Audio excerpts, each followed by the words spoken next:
Et c'est ça le problème. Parce que comme tu n'as pas dit la vérité, comment tu peux justifier que tous les mois, tu dois envoyer l'argent à une famille de gens qui sont bien?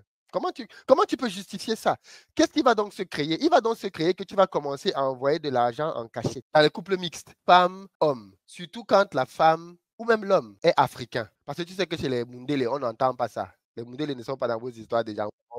Mon frère, tu vas dire ça comment? Que tu, que tu fais quoi? Une fois, ok, d'accord, c'était l'anniversaire de ton père, l'anniversaire de ta mère, j'ai compris. Mais tu ne peux pas permanemment être en train de dire qu'il y a les anniversaires dans ta famille, mon frère. Il y a toujours les anniversaires. Il y a toujours les anniversaires dans ta famille. Il y a toujours un anniversaire, toujours un mariage. Tu vas tuer les gens dans ta famille. Tu vas tuer mon oncle est mort, ma tante est morte. Tu vas tuer tout le monde. Et ça, les gens qui sont dans les couples mixtes n'en parlent pas beaucoup, mais c'est un vrai problème. La différence de culture qu'on nous présente toujours comme étant quelque chose de positif, deux cultures, deux cultures. Mais parfois, deux cultures, c'est la bagarre. Deux cultures, c'est la bagarre. Parce que quand tu vas vouloir envoyer l'argent à ton père ou à ta soeur ou à ta cousine ou à ton... Parce que nous, on se connaît, quelqu'un au pays, oh mon gars, c'est comment? Mon grand, c'est compliqué ici. Mon grand, vas-y, tu es tout le grand. Mon grand, c'est compliqué, c'est très compliqué. Il faut que tu fasses un geste. Te voilà donc qui va maintenant aller prendre l'argent pour faire un geste. Tu vas aller prendre l'argent pour faire un geste. Une fois, deux fois. Ton partenaire mondial va te dire, gars, stop it, come on, qu'est-ce que tu fais? Qu'est-ce que tu fais? Donc, c'est important quand tu entres dans une relation de d'abord donner ton statut. Vraiment, je t'aime beaucoup, mais sache que je viens d'une famille pauvre. Je viens même d'un pays très pauvre. Il n'y a pas souvent l'électricité. Il faut être très au clair sur ça. Il faut être très au clair là-dessus parce qu'en fait, il faudrait que tous les deux partenaires sachent que on va souvent aider la famille de l'autre parce que c'est ta famille la moins aisée. On va souvent aider la famille de l'autre parce que c'est la famille la moins aisée. Tu vois ce que je veux dire? Il faut être au clair avec ça. J'ai dit ici là qu'il fallait arrêter d'aider n'importe comment. Les gens se sont fâchés. Oui, Philippe, en Afrique, c'est la solidarité. On doit aider nos parents. Je l'ai dit, ça fait, mon père l'a dit, si tu veux aider 9 pauvres, tu seras le 10e. Je dis bien, il dit, Philippe, tu as tellement raison dans les couples mixtes. Ce que tu dis vraiment sur l'argent, un vrai problème. Mais je sais que j'ai raison. Je sais. Les gens qui sont dans les couples mixtes ici, là, peuvent témoigner. Mais comme ils ne veulent pas dire la vérité, parce que j'ai remarqué que les gens qui sont dans les couples mixtes, on dirait qu'ils pensent qu'ils doivent mentir aux gens qui sont heureux sur tous les points pour qu'on les croie. Pourquoi vous faites ça, en fait? Pourquoi vous mentez comme ça? Les gens qui sont dans les couples mixtes, là, avec les Mundele, pourquoi vous ressentez le besoin de mentir sur le bonheur où tout est, vous êtes d'accord sur tout? Tu ne peux pas aider tous les pauvres de ta famille. Tu es qui? Même Dangote n'aide pas tous les pauvres. Tu ne peux pas aider tous les pauvres de ta famille. Tu ne peux pas. Moi, je n'aime pas les gens qui ont la mentalité de la mendicité. Je n'aime pas cette mentalité. Les gens qui ne veulent pas aller travailler, tendre la main. Je n'aime pas cette mentalité. Je combats cette mentalité. C'est une mentalité qui est très répandue. La mentalité du aide-moi. Je t'aide, tu as fait quoi déjà? On t'a dit que je suis le secours catholique. Aide-moi, aide-moi. Je suis les Nations Unies. Je suis la Croix-Rouge. Après, on va commencer à te dire qu'on aide tout le temps ta famille. Mais comment tu veux que ton partenaire ait du respect pour ta famille si ta famille, c'est une famille de mendiants? Comment tu veux que ton partenaire ait du respect pour ta famille si ta famille, c'est une famille de mendiants? Vous êtes constamment dans ta famille en train de demander l'argent. Comment tu veux que je respecte une famille dans laquelle on est tout le temps en train de commander? C'est une famille de mendiants? Quelle est cette famille? Mendiants Pro Max. Mais Belinda Kofi est en train de témoigner. Tous les gens qui sont dans les couples mixtes, venez témoigner et que la parole soit libérée. Elle dit, je suis dans un couple mixte. Tu as raison, Philippe.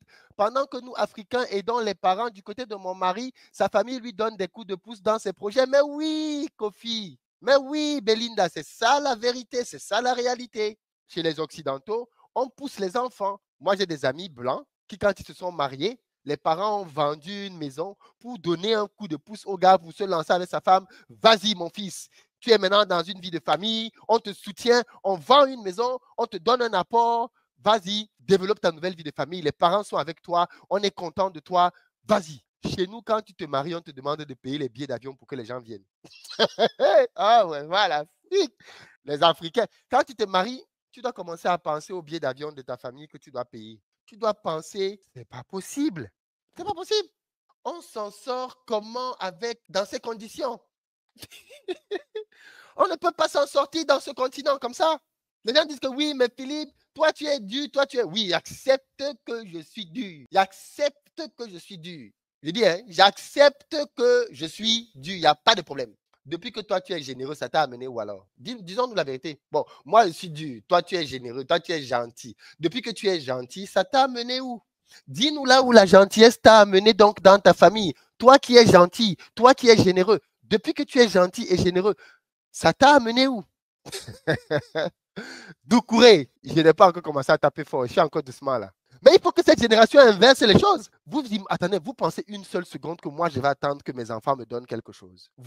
Honnêtement, vous pensez vraiment que moi, je suis en train de travailler maintenant avec l'espoir que demain, mes enfants vont me donner quelque chose? J'espère que cette mentalité des parents qui attendent que les enfants leur donnent quelque chose va finir avec notre génération.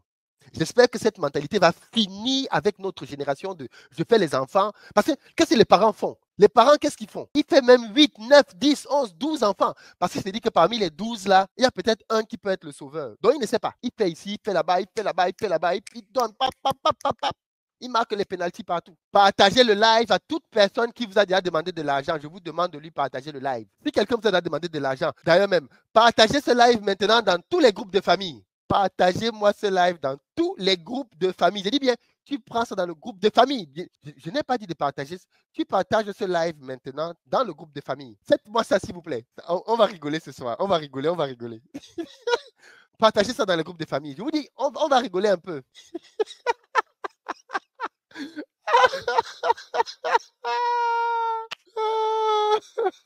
Dégâts. Partagez-moi ce live dans les groupes de famille. Et vous partagez ça à toute personne qui vous a déjà demandé une aide. Vous partagez ça à toute personne qui vous a déjà demandé une aide. Elle dit, si je partage ce live, la famille va me... Ne t'inquiète pas, Belida, c'est moi qui parle, ce n'est pas toi. Partage seulement, tu leur dis que venez un peu écouter, c'est un peu grave là. Tu partages, tu dis, qu'est-ce que vous en pensez? Tu dis bien, partage, tu dis, oh là là, voilà, j'ai trouvé. Partage dans le groupe et tu dis, il exagère. Voilà, là tu es déjà sauvé. Tu vois là, tu partages, tu dis, il exagère. Tu partages, tu dis, oh, il exagère. Ils vont venir regarder maintenant que qui est en train d'exagérer là-bas.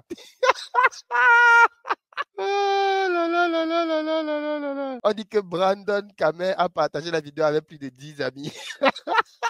Ah ouais, donc sur TikTok, on voit les gens à qui tu as, le nombre de personnes à qui tu as partagé. Donc, j'ai dit partagez à toute personne qui vous a déjà demandé une aide. Bon, maintenant, le problème, c'est qu'il y a des gens là aussi qui ne peuvent pas partager parce que c'est eux qui ont l'habitude de demander les aides. C'est ça le problème aussi parmi nous qui sommes là. C'est-à-dire qu'il y a des gens qui, quand tu lui demandes, partage aux gens qui t'ont déjà demandé, il dit, ouais, mais moi, on ne me demande pas, c'est moi qui demande. Comment on fait, Philippe? Moi, on me demande. Moi, je demande. Moi, tu vois. Qu'est-ce qu'on fait dans ce cas, Philippe? C'est moi qui demande d'habitude.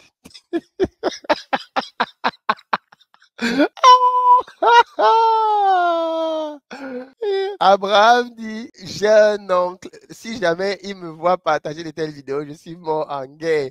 Meurs en guerre et sois délivré pour la vie, mon ami. Tu as compris? Accepte de mourir en guerre pour être délivré par la suite. Accepte de mourir. Accepte de mourir. Tu comprends? Accepte de mourir. Parce que le problème, et il faut qu'on se dise cette vérité, c'est nous qui encourageons ça, les amis. C'est-à-dire que c'est nous qui encourageons ça. C'est nous, c'est toi et moi qui encourageons ça. Parce que ces gens qui passent leur temps à demander. Attendez, en fait, je ne suis pas en train de vous dire qu'il ne faut pas aider la famille. Vous voyez ce que je veux dire? Mais il y a une différence entre l'aide réelle aux nécessiteux. Tu comprends ce que je dis? Quand quelqu'un a le courage, parce que je ne sais pas où quelqu'un va se placer, quand quelqu'un a le courage de t'appeler pour te demander de lui acheter un iPhone, le regard seulement que je vais t'adresser, même si tu m'as écrit un message, quand je vais te répondre, la sécheresse de mon message va te faire comprendre que tu viens de commettre une erreur fatale dans ta vie.